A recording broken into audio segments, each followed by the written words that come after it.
we were just talking about this idea that you shouldn't be in a relationship that makes you unhappy, right? Or that you shouldn't be with someone that doesn't meet your needs, that fundamentally robs you of your peace or constantly makes you feel anxious, constantly makes you feel like you're not good enough. And there's a very big reason why you shouldn't be in a situation like that. And there's a recipe for self-love that will make sure you never are in a situation like that again. And it's not the recipe for self-love that's being prescribed out there in so many different places that I see. The self-love concept makes me run away. Okay. Because it feels so muddied by sort of generic self-help advice, and it gets constantly conflated with self-care, and it also just always feels a bit woo-woo, like I don't know how to connect to it. Yes. I'm a very rational, logical person. I need a bulletproof way Yes. to connect to a concept, or I'm not going to use it. And whenever I heard anyone talking about self-love, something about it felt somehow indulgent to me. It felt egotistical. It didn't, and like ego's the problem, right? Ego's the problem in the first place. When I would ask audiences, why should you love yourself? Because if I said, should you love yourself? Is it important? Everyone would, yeah, of course. Everyone agreed that was like important. But when I said, well, why should you love yourself? People were really struggled with the answer to that question. And I would wait for an answer. I'd just sit there in silence with the audience. I did this at my retreat every year for years. I would just sit in silence while the audience came up with an answer to why to love yourself. And eventually someone would say, well, because we deserve it. And I'd say, okay, but why do you deserve it? Like, let's explore that. Why do you deserve self-love? Or why do you deserve love? Well, because I'm generous, because I'm ambitious, because I take care of my family, because I work really hard, because they would start reeling off these qualities. And I'd be like, this is a problem. Because you're not those things every minute of the day. So are you saying you don't deserve love when you're not those things? And people would suddenly realize why they hated themselves so much of the time. Because they were never living up to this thing that they thought, if I'm these things, then I'm lovable. So anytime they said a mean thing, anytime they were selfish, anytime they didn't show up for their family, anytime they didn't work hard, they would suddenly go straight to, I'm detestable. I deserve contempt. So that didn't work. Not to mention, even on your days where you are those things, there's always someone who's more of them. So if someone can walk into the room and they're more hardworking, or they're more ambitious, or they're kinder, or they're more generous, do they deserve more self-love than you deserve? Right. That's a problem. So all of that model is equivalent to giving yourself love on the days where you get an A in life, but not on the days where you don't. And to me, I knew that was a way that I have beat myself up in a masochistic way my whole life.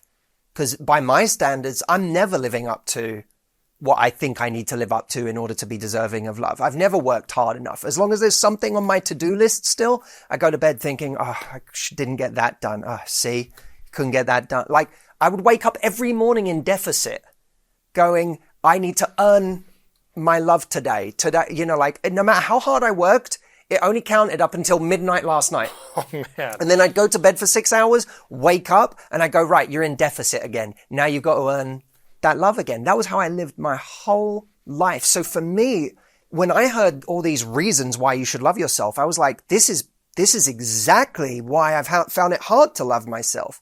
And I believe that's the same for everyone else too.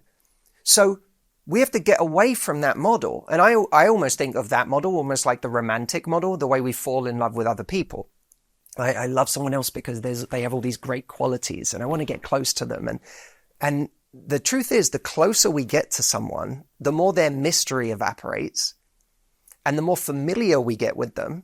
And even in relationships with other people, what's the saying? Familiarity breeds contempt. So the closer we get to someone, the more we start to see their flaws and we forget about or take for granted all of the things they do really well, the more we start to feel like, this person's not as great as I thought. Or we get bored of them. And over time, a lot of long-term relationships end because there's contempt, right? Familiarity breeds contempt. Well, if familiarity breeds contempt, who would we have more contempt for than ourselves? We have spent every second with ourselves since the day we were born. If familiarity breeds contempt when it comes to ourselves, there's almost no room for anything else. So what I realize is, this model, the romantic model for loving ourselves, is broken. We're not going to ever fall in love with ourselves the way that we easily fall in love with other people. Wow. We're going to need a more robust model. And I started looking around for other places that model existed. So one of them was the parent-child relationship, where with a parent and a child, if you ask a parent, why do you love your child? A parent doesn't say, well, because they got an A in maths yesterday, and because, have you seen how hard they work at school? And, they look so cute in that dress this morning. And you ask, why do you love your child? A parent will go, they're my child. They're mine. Well, what if you took that model and you used that as your model for self-love? How do you use that as your model? Well, imagine that on day one, the first day of your life, you were given a human. Whether by God or nature or whatever you believe, it doesn't matter. This works for all belief systems. On day one, you have a human. You're lucky enough to get a human in the first place, right? Most of the sperm that have ever existed never turned into a human. So you got a human. Your job, your only job in your life is to take care of that human. Yes. You don't have any other job. Like, you may take on lots of other jobs, friendships, marriage, a career, but the one job you always have, no matter what, is you have to take care of this human. Look after them, nurture them, support them, encourage them, stand up for them. Try to give this human the best life you can. When you look at life through that lens, and by the way, when you were growing up, someone else's job was to keep you alive. But what no one told you at 18 years old or whenever you decided to go out into the world is, hey, from now on, you have full custody of this human. So your job from now till the day you die is to give this human the best experience of it possible. Comparison with other people through that lens makes no sense. You can't exchange yourself for a different human. It's not like you get to 25 and someone goes, do you want to swap this human out for a different one? You don't get to do that. You just have this human. So it's no point worrying about what you don't have. Or what you feel insecure about, or the way your body is, or your face is, or how good of a brain you have compared to other people. It's all irrelevant. Your only job in this whole thing is to make the best of this human and to try to give them the best experience you can. When you think like that, anytime I'm burning myself out, I'm being horrible to myself, I'm speaking badly to myself, I'm not taking care of myself, I'm not taking care of my health, I'm working myself to the bone. I'll have moments where I catch myself and I'm like, Matthew, you had one job. Where have you been? Imagine someone saying to you, why do you love yourself? And you saying, like a parent says about their child, what are you talking about? Because I'm mine. I'm my human. I don't need to come up with qualities that make me lovable. I love myself because it's my job. It's an approach.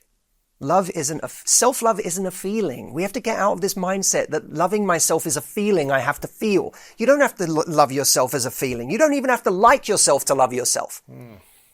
Liking yourself can come later. Loving yourself starts today with the approach you take to taking care of your human. And when you think like that, it changes everything. Because all of a sudden, that person we're talking about that makes you miserable, you stop going, but I love them. And you start saying, this is a complete abdication of my responsibility to my human, to continue to put my human around this person. Wow. What am I doing? I'm sleeping on the job.